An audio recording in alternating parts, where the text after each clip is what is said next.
सभी को प्रेम भरी नमस्कार। प्यारे साथियों, जैसा कि हमारे स्वाध्याय चल रहा है जो कि कथामृत का, तो आज हम पहुंचे हैं उसके 37वें अध्याय पर, जिसका शीर्षक है मेरी अमेरिका रवानगी। अब यहाँ पर जैसा कि हम जानते हैं, योगानंद जी जो हैं वो रांची में स्कूल चला रहे हैं बच्चों का। तो उनको वहां पर, क्योंकि बच्चों का इतना उनके आसपास जमघट जो है वो जमा रहता है कि वो ध्यान के लिए समय नहीं निकाल पाते, उनको एकांत जगह कोई मिलती नहीं है। तो वो इधर उधर जाकर कहीं ना कहीं ध्यान न छुप कर करते रहते हैं।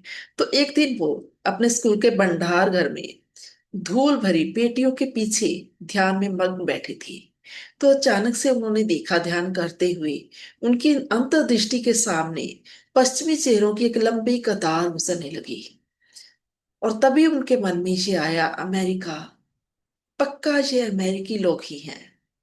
तो ध्यान में वो कहते हैं ये दृश्य लगातार चलता जा रहा था। एक विशाल जनसमूह मेरी तरफ, वो कहते हैं, बड़ी आतर नजर से देखता हुआ मेरे चेतना के मंच के ऊपर अभिनेताओं की तरह मेरे सामने से गुजर रहा था। इतने में क्या हुआ, कहते हैं, भंडारघर का दरवाजा खुला और हमेशा की तरह एक बच्चे ने मेरे छुपने की जो जगह थी वो ढूंढ ली।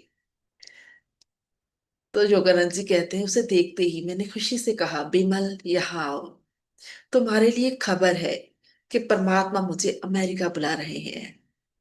तो जैसे ही उन्होंने ये कहा तो उस बच्चे ने फिर से उस शब्द को ऐसे दोहराया, वो कहते हैं, जिस तरह से मैं कह रहा हूं कि चांद के ऊपर जा रहा हूं। वो बोला अमेरिका, बड़ी हैरानी से।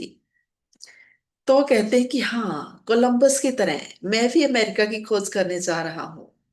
कोलंबस ने सोचा था कि उसने भारत को ढूंढ लिया है, लेकिन वो अमेरिका पहुंच गया। इन दोनों देशों में कोई कार्यशील संबंध जरूर है। और अब वो कहते हैं कि बिमल वहां से भाग गया। और अब वो मजाक में यहाँ पर बता रहे हैं कि इस दो पैरों वाले अखबार ने ये खबर पूरे स्कूल में फैला दी, सभी को पता चल चुका था। तो वो कहते हैं कि घबराए हुए अध्यापक मेरे पास आए। तो योगानंद जी कहते हैं कि मैंने उनको स्कूल का पूरा प्रबंध उनके हाथों में सौंप दिया और उनको कहा कि मुझे उम्मीद है कि लाड़ी मासी के जी के द्वारा सुझाए गए शिक्षा आदर्शों के ऊपर आप चलते रहोगे। मैं हमेशा आपसे खतो खिताबित करता रहूंगा। परमात्मा ने चाहा तो एक दिन वापस आकर मैं फिर आपसे मिलूंगा। तो आगे वो कहते हैं कि छोटे छोटे बच्चों और रांची स्कूल के खुले मैदानों के ऊपर आखिरी नजर मारते हुए मेरी आंखें छलछला आई। मैं जानता था कि मेरी जिंदगी का एक खास अध्याय पूर्ण हो चुका है। अब इसके बाद मुझे दूर देशों में रहना पड़ेगा। ध्यान में उस दृश्य दर्शन के कुछ ही घंटों बाद वो कहते हैं, मैं रेलगाड़ी पकड़कर कोलकाता पहुंच गया। अगले ही दिन मुझे वहां पर अमेरिका में आयोजित धार्मिक उदारवादियों के अंतरराष्ट्रीय सम्मेलन में भारत की प्रतिनिधित्व करने के लिए शामिल होने का जो है सद्दा पत्र वो मिल गया। उस साल ये सम्मेलन अमेरिकन यूनिटेरियन एसोसिएशन की रहनुमाई में बोस्टन में होने वाला था। ये सब देख कर योगानंद जी कहते हैं, मेरा सर चकरा गया और मैं जल्दी ही श्री रामपुर श्री युक्तेश्वर गिरी जी के पास, अपने गुरु जी के पास पहुंच गए वो। और बताया, कहा कि गुरुदेव, मुझे अभी अभी अमेरिका से एक धार्मिक सम्मेलन में भाषण देने के लिए सद्दा पत्र मिला है, मुझे जाना चाहिए या नहीं। तो वो कहते हैं, उनके गुरुदेव ने बड़े ही सहज भाव से उत्तर दिया, तुम्हारे लिए सभी दरवाजे खुले हैं। अगर तुम अभी ना जा सके तो फिर कभी नहीं जा सकोगे। तो ये सुनकर योगानंद जी कहते हैं, मन ने बड़ी व्याकुलता से कहा कि गुरुदेव, लेकिन मुझे तो सार्वजनिक भाषण देने का कोई तजुर्बा ही नहीं। मैंने शायद ही कभी सार्वजनिक भाषण दिया हो, और अंग्रेजी में तो कभी भी नहीं दिया। तो ये सुनकर उनके गुरु साहब बोलते हैं कि तुम अंग्रेजी में बोलो या किसी और भाषा में, पश्चिम में योग के ऊपर तुम्हारा भाषण हर कोई मन लगाकर सुनेगा। तो योगानंद जी कहते हैं कि मैंने हंसते हुए कहा, ठीक है प्यारे गुरुदेव, अब अमेरिकी लोग तो बांग्ला भाषा सीखने से रहे। आप मुझे अंग्रेजी में भाषण देने के लिए आ रही जो मुश्किलें हैं उनको दूर करने का आशीर्वाद दीजिए। और फिर वो बताते हैं कि जब मैंने ये खबर पिताजी को सुनाई तो वो भुचक के रह गए। उनके ख्याल के मुताबिक अमेरिका एक बहुत दूर का देश था। उनको डर था कि अगर मैं एक बार वहां चला गया तो वो मुझे अपनी जिंदगी में फिर शायद दोबारा कभी नहीं देख पाएंगे। तो फिर वो बोलते हैं योगानंद जी से उनके पिताजी, बड़ी बेरुखी सी, लेकिन तुम जाओगे किस तरह? तुम्हें जाने के लिए पैसे कौन देगा? योगानंद जी कहते हैं क्योंकि आज तक बड़े प्यार से मेरी पढ़ाई लिखाई और जिंदगी के रहन सहन का पूरा खर्च जो था वो मेरे पिताजी बर्दाश्त करते आ रहे थे। उनको यकीन था कि पैसों का सवाल उठते ही मेरी सारी योजना धरी धराई रह जाएगी। लेकिन योगानंद जी बोले, यकीनन परमात्मा पैसों का भी प्रबंध करेगा। उन्होंने कहा, ये कहते हुए मेरे मन में अनेकों साल पहले आगरा में अपने बड़े भाई को दिए गए ऐसे ही उत्तर की याद आ गई। जैसे कि प्यारे साथी हम लोग जानते हैं पिछले अध्याय के दौरान क्या हुआ था उनके और उनके भाई के बीच में। लेकिन यहाँ पर वो कहते हैं मैंने ज्यादा चालाकी ना दिखाते हुए कह दिया कि पिताजी, क्या पता परमात्मा आपके दिल में ही मेरी सहायता करने की प्रेरणा उत्पन्न कर दे। तो वो कहते हैं पिताजी ने बड़ी तरस भरी नजर से मेरी तरफ देखते हुए कहा, नहीं कभी नहीं। और योगानंद जी कहते हैं कि मेरी हैरानी की तब कोई हद ना रही जब अगले ही दिन पिताजी ने एक मोटी रकम का चेक मेरे हाथ में पकड़ा दिया और कहा कि मैं तुझे ये पैसे दे रहा हूँ एक पिता होने के नाते नहीं, बल्कि लाड़ी महाशय जी का एक निष्ठावान शागिर्द होने के नाते, ताकि तुम दूर पश्चिम में जाकर धार्मिक मतभेदों से ऊपर उठकर क्रिया योग का प्रचार कर सको। योगानंद जी कहते हैं ये देखकर मेरा गला भर आया कि उन्होंने किस तरह अपने निजी ख्वाहिशों को कुर्बान करके निस्वार्थ भाव से मेरी सहायता करने का मन बनाया था। उस दिन रात को उनको ये एहसास हो गया था कि विदेश जाने की योजना के पीछे मेरी अपनी कोई निजी दिलचस्पी नहीं थी। उनके पिताजी वो कहते हैं उस वक्त 67 वर्ष हो गए थे। उन्होंने बड़े उदास मन से कहा, इस जन्म में शायद हम फिर कभी नहीं मिल पाएंगे। तो योगानंद जी कहते हैं कि एक अंतर प्रेरणा ने मेरे मुंह से ये कहलवा दिया कि नहीं, परमात्मा हमें एक बार फिर जरूर मिलाएंगे। अब वो कहते हैं कि जब मैं अपने गुरुदेव अपने मातृभूमि को छोड़कर अमेरिका की धरती पर जाने की तैयारियां कर रहा था, तो मेरे मन में जरा सी भी घबराहट नहीं हो रही थी। मैं पश्चिम की भौतिकवादी प्रवृत्ति और अनेक मैंने कहानियां जो है वो सुन रखी थी।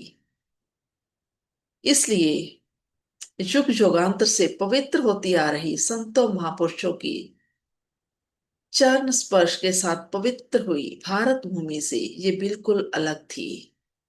पश्चिमी सभ्यता के इस माहौल का मुकाबला करने का मैंने अपना पूरा मन बनाकर ये सोच लिया था कि पूरब के गुरु को हिमालय की ठंड बर्दाश्त करने से ज्यादा कड़े संघर्षों का सामना करने के लिए तैयार रहना पड़ेगा। एक दिन सुबह सुबह वो कहते हैं मैंने पक्के इरादे से एक प्रार्थना करनी शुरू की कि बेशक मेरे प्राण ही क्यों ना चले जाएं, जितनी देर तक परमात्मा कोई उत्तर नहीं देंगे उतनी देर तक मैं प्रार्थना करता रहूंगा। क्योंकि मैं चाहता था कि परमात्मा मुझे खुद आशीर्वाद दे और यकीन दे कि मैं पश्चिम की भौतिकता और व्यवहारिक उपयोगिता की धुंध में गुम नहीं हो जाऊंगा। मेरा मन अमेरिका जाने के लिए वो कहते हैं पूरी तरह तैयार था, लेकिन फिर भी इसको और ज्यादा पक्का करने के लिए मैं परमात्मा से भरोसा प्राप्त करने का मैंने संकल्प लिया। और वो कहते हैं मैं अपनी सिसकियों को दबाते हुए प्रार्थना करता चला जा रहा था, लेकिन कोई उत्तर नहीं आ रहा था। दोपहर तक मेरी प्रार्थना की टीस शिखर बिंदु तक पहुंच गई और संताप से मेरा सर चकराने लगा। मुझे इस तरह एहसास हो रहा था कि अगर एक बार और मैंने इसी तरह संताप भरी प्रार्थना के साथ चिल्लाया तो मेरा सर फट जाएगा। तो उसी वक्त वो कहते हैं मेरे गढ़पार रोड घर वाले दरवाजे के ऊपर जहां पर वो बैठकर प्रार्थना कर रहे थे, वहां पर दस्तक हुई। और जब उन्होंने दरवाजा खोला तो देखा कि दरवाजे के ऊपर सन्यासियों वाली एक धोती पहनी एक नौजवान खड़े थे। वो घर के अंदर दाखिल हुए तो हैरानी से योगानंद जी कहते हैं कि मैं सोचने लगा कि अब बाबा जी हो, क्योंकि मेरे सामने खड़े जो नौजवान था उसकी जो शक्ल थी वो नौजवान लाड़े मास्टर जी से मेल खाता था।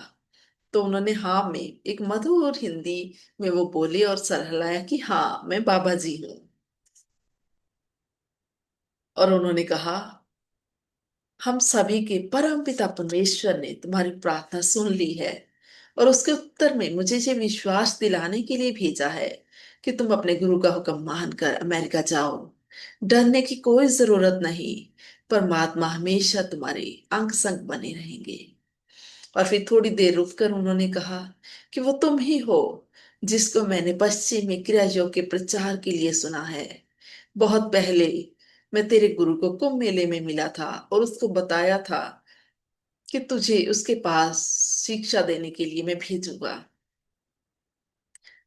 तो यहाँ पर योगानंद जी कहते हैं कि एकदम से एक तो बाबा जी प्रकट हो गए थे, आ गए थे। तो मैं भयभीत भी हो रहा था और मेरे अंदर उनके लिए बहुत ज्यादा रिस्पेक्ट भी आ रही थी। तो ये सभी भावों के कारण मैं सुन हो गया था बिल्कुल।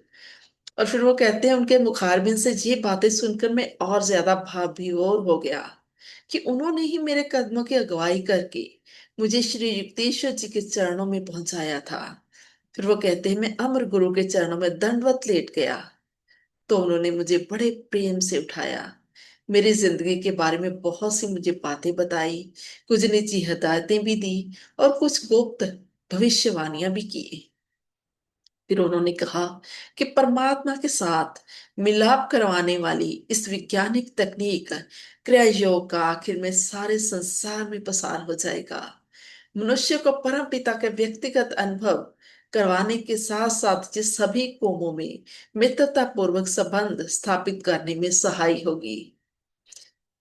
फिर वो कहते हैं अनंत शक्ति से भरपूर नजर उन्होंने मेरी तरफ घुमाई और मुझे ब्रह्म चैतन्य की झांकी के दर्शन करवाते हुए मेरे अंदर एक नई शक्ति का उन्होंने संचार किया।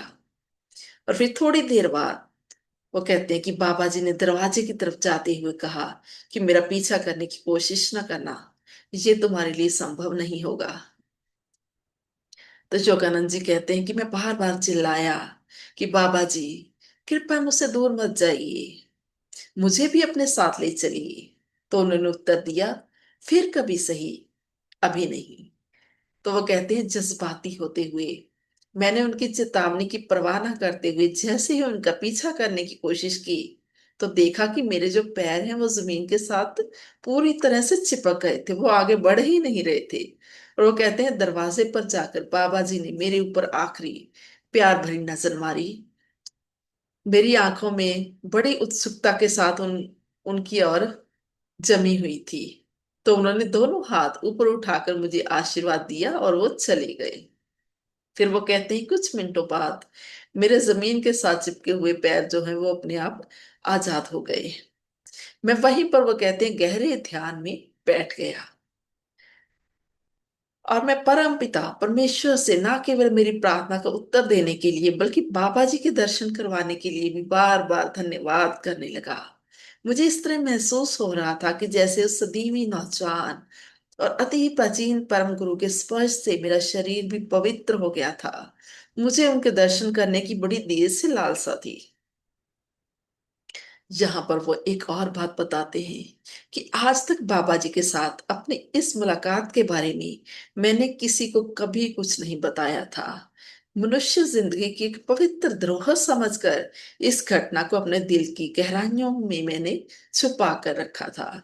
लेकिन अब मुझे ये विचार आया कि इस आत्मकथा के पाठकों को उस विश्व में दिलचस्पी रखने वाले एकांतवासी बाबा जी की असलियत में और विश्वास हो जाएगा अगर मैं इस घटना का वर्णन कर दूं कि बाबा जी को खुद मैंने अपनी आंखों से भी देखा है। और यहाँ पर आगे वो ये भी कह रहे हैं कि इस पुस्तक के लिए उस आधुनिक भारत के योगी अवतार परम गुरु का चित्र बनाने के लिए मैंने एक चित्रकार की सहायता भी की थी। फिर वो कहते हैं, अमेरिका रवानगी से एक दिन पहले शाम को मैं श्री युक्तेश्वर जी की पावन हाजरी में बैठा हुआ था। तो उन्होंने कहा, ये भूल जाना कि तुम्हारा जन्म हिंदू समाज में हुआ था, लेकिन अमेरिकी समाज के सभी तौर तरीके भी मत अपना लेना। दोनों के अच्छे गुणों को अपनाते हुए अपने अंत आत्मा से सच्चा रहना। तुम परमात्मा की संतान हो, विश्व में व्याप्त सभी कौमों के भाईचारे के ऊंचे गुणों को ढूंढकर अपने में आत्मसात करना। और फिर उन्होंने आशीर्वाद देते हुए कहा कि परमात्मा की खोज करने के लिए जो भी तुम्हारे पास श्रद्धा से आएंगे, उनकी सहायता होकर रहेगी। जैसे ही तुम उनके ऊपर अपना दृष्टिपात करोगे, मतलब देखोगे, तो तुम्हारी आंखों के आध्यात्मिक स्पंदन प्रवाहित होकर उनके दिलो दिमाग में प्रवेश करके उनको भौतिकवादी प्रवृत्ति से निजात दिलाकर परमात्मा के रास्ते पर आने के लिए प्रेरित करेंगे। और फिर उन्होंने मुस्कुराते हुए कहा कि सच्चे श्रद्धालुओं को खींचने के लिए तुम्हारी किस्मत बहुत अच्छी है। तुम जहां भी जाओगे, बेशक जंगल ही क्यों ना हो, तुम्हें सच्चे मित्र हमेशा मिलते रहेंगे। तो इस तरह से युक्तेश्वर गिरी जी ने परमहंस योगानंद जी को आशीर्वाद दिया और वो अमेरिका जाने की तैयारी करने लगे। अभी ये अध्याय हमारा चल रहा है साथियों। अभी आधा अध्याय हम अगली वीडियो में लेंगे। अगर आपको मेरा जी स्वाध्याय अच्छा लग रहा है, तो कृपया इसे अपने अन्य साथियों के साथ शेयर भी जरूर किया कीजिए, और कमेंट बॉक्स में लिखकर भी जरूर बताइए आपको क्या अच्छा लग रहा है और आपने इससे क्या सीखा। और अगर आपको कुछ कमी लग रही है तो कृपया वो भी बताइएगा, ताकि मैं अपने आप को सुधार कर और ज्यादा अच्छी तरह से स्वाध्याय कर सकूं, इसे अपने अंदर आत्मसात कर सकूं। मुझे इतने प्रेम से आप सभी सुनते हैं, आप सभी का बहुत बहुत इसके लिए शुक्रिया। जल्दी ही हम फिर मिलेंगे